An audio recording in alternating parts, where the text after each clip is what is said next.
Bismillahirrahmanirrahim. Assalamualaikum warahmatullahi wabarakatuh. Innal hamdalillah nahmaduhu wa nasta'inuhu wa nastaghfiruh wa na'udzu billahi min syururi anfusina wa min sayyiati a'malina. May yahdihillahu fala mudilla lahu wa may yudlilhu fala hadiyalah. Asyhadu an la ilaha illallah wa asyhadu anna Muhammadan abduhu wa rasuluh. Amma ba'du. Di dalam Quran surat Al-Humazah, A'udzu billahi minasyaitonir rajim. Bismillahirrahmanirrahim. Wailul likulli humazatil lumazah alladzi jama'a malahu wa 'addadah yahsabu anna malahu akhladah kalla layumbazanna fil hutamah wa ma adraka mal hutamah narullahil muqadah allati tattali'u 'alal afidah innaha 'alaihim muqsadah fi amadim mumaddadah. Pokok pembicaraan surat ini berkaitan tentang cercaan dan ancaman bagi orang-orang yang suka mengumpat dan mencela. Di dalam tafsir wailun berarti saudaraku seiman memiliki banyak makna yang artinya adalah kecelakaan, kehinaan, penyiksaan, kerendahan. Segala macam makna yang bisa menyusahkan seseorang bergabung di masalah atau kalimat wail seperti misalnya dalam ayat lain wailul lil mutaffifin yang artinya kecelakaan, kehancuran, kebinasaan. Bahkan ulama tafsir mengatakan nama sebuah lembah di api neraka namanya wail. Allah mengatakan wailul likulli, kecelakaan, kehancuran, kebinasaan, siksaan, lembah di api neraka untuk semua tidak terkecuali. Siapakah yang diancam oleh Allah Subhanahu wa taala? Yaitu dua kelompok, humazatil lumazah. Humazah ini ulama tafsir maknanya adalah orang yang sibuk menceritakan aib orang lain dengan lisannya. Sibuk lisannya dari bangun tidur hingga tidur lagi, bagaimana menjatuhkan orang lain, menghina orang lain, mengeluarkan kata-kata yang mengundang murka Allah dari kata-kata kemaksiatan. Tidak ada nasihat, tidak ada zikir, tidak ada baca Al-Quran. Padahal orang mukmin harus memikirkan semua yang keluar dari lisannya adalah sesuatu emas yang bernilai dalam buku amalnya, dan dia menjauhi kata-kata yang justru berbahaya bagi dia, yang akan membuat orang lain membencinya karena kata-kata kasar atau menghina atau menjatuhkan. Bahkan Allah Subhanahu wa taala akan murka kepadanya, dan kita akan mendengar lanjutan dalam ayat ini bagaimana Allah akan mengancam orang-orang yang menyalahgunakan lisannya. Allah Subhanahu wa taala mengatakan lanjutan lumazah. Lumazah dan humazah itu berbeda. Jika humazah itu orang yang sibuk menceritakan aib orang lain, menjatuhkan, menghina dengan lisannya, maka lumazah adalah orang yang sibuk mencontohkan aib orang lain dengan perilakunya. Contohnya seperti teman yang pincang dicontohkan jalannya. Apa saja kekurangan fisik seseorang di depan matanya, maka dia jadikan bahan olokan. Kata Allah Subhanahu wa taala, alladzi jama'a malahu wa 'addadah, yang paling banyak karena dua kelompok ini adalah orang yang selalu secara letterlet maknanya mengumpulkan harta dan menghitung-hitungnya.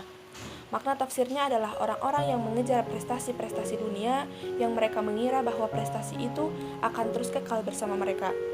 Di dalam Islam, kita sangat ditekankan untuk selalu bersyukur kepada Allah seandainya ada sesuatu aib pada diri seorang muslim atau non-muslim, untuk bersyukur kepada Allah karena tidak ada pada diri kita.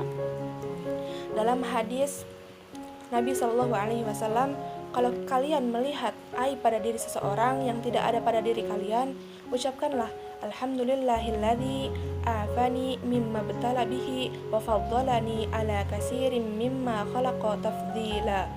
Segala puji bagi Allah yang telah menyelamatkan saya atas apa yang dicobakan kepada orang ini dan telah memberikan kepada saya kelebihan dengan kelebihan yang banyak. Bukan justru menjatuhkan dan bukan untuk menghina orang lain atau bahkan menceritakan aib tersebut kepada orang lain.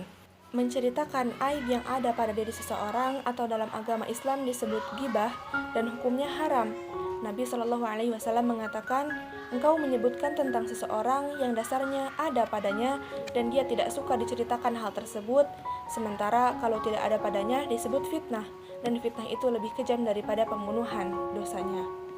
Nabi SAW pernah berkata, lawan daripada menjatuhkan orang adalah tawadhu, yaitu merendah.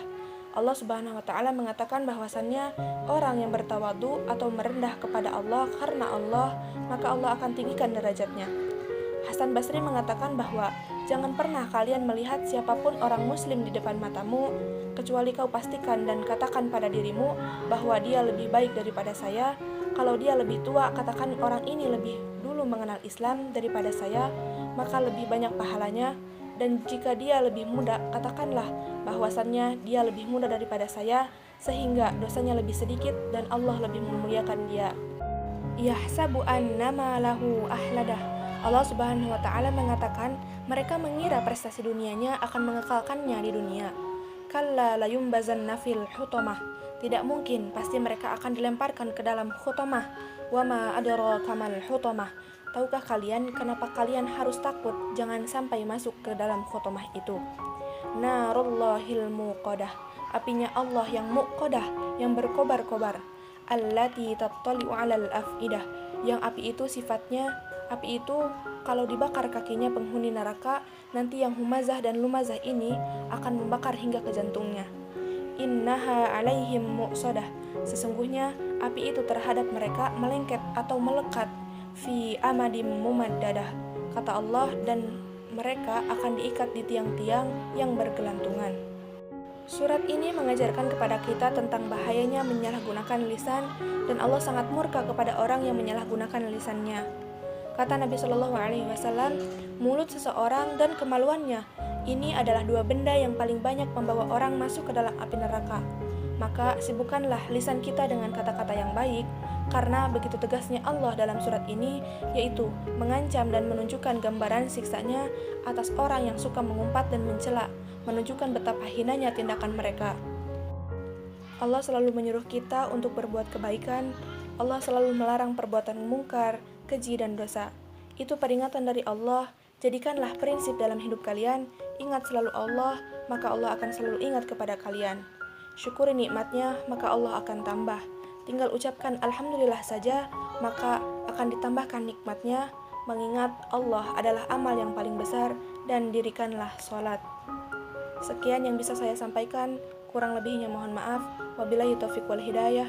Wassalamualaikum warahmatullahi wabarakatuh.